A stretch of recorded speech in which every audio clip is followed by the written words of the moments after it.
We have all dreaded those forced conversations over stale coffee at a mid-morning professional mixer. But in the year 1717 BC, one young man faced a professional networking environment far worse than any modern conference center. Joseph was sitting on a massive reserve of raw, strategic talent. The problem was that he was physically bound inside a subterranean Egyptian prison, separated from anyone who could actually hire him or put his skills to use. He was trapped in a networking vacuum.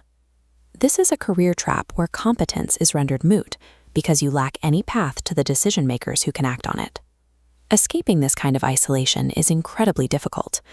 For Joseph, getting out of that cell required either an act of divine intervention or a catastrophic failure at the highest levels of Egyptian leadership.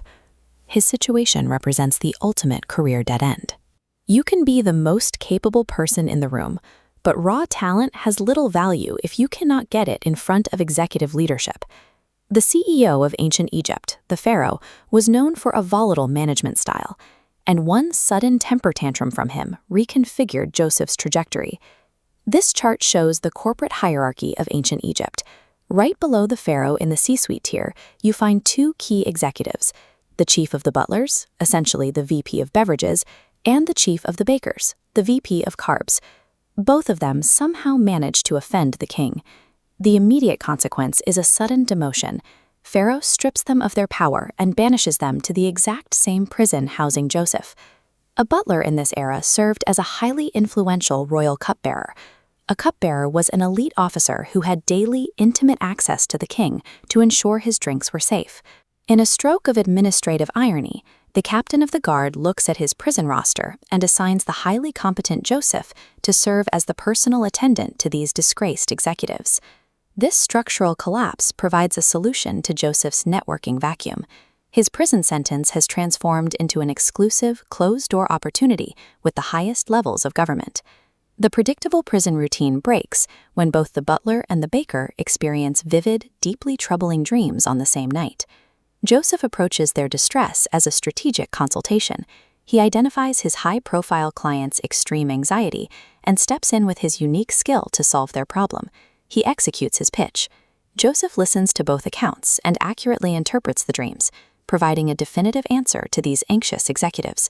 By doing this, he forces them to become direct witnesses to his extraordinary skill and conduct. They now have first-hand proof of his competence. Recognizing that the butler's dream points to a full reinstatement, Joseph makes a strategic request.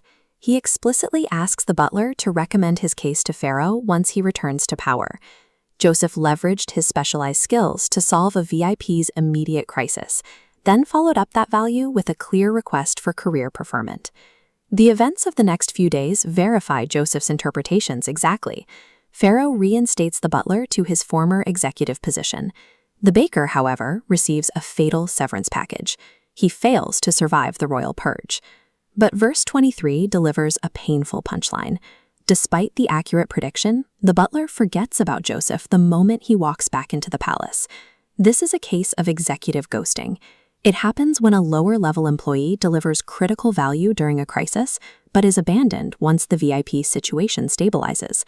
Despite the ghosting, the underlying mechanics of Joseph's career advancement were working. His extraordinary conduct was placed on the record, in the mind of someone who had the king's ear. 2 years would pass before Pharaoh himself had a nightmare no one could solve. Because Joseph had already proven his value to an insider, he became the only name on the palace shortlist. Demonstrated competence, even when it is ignored, eventually builds its own bridge to power.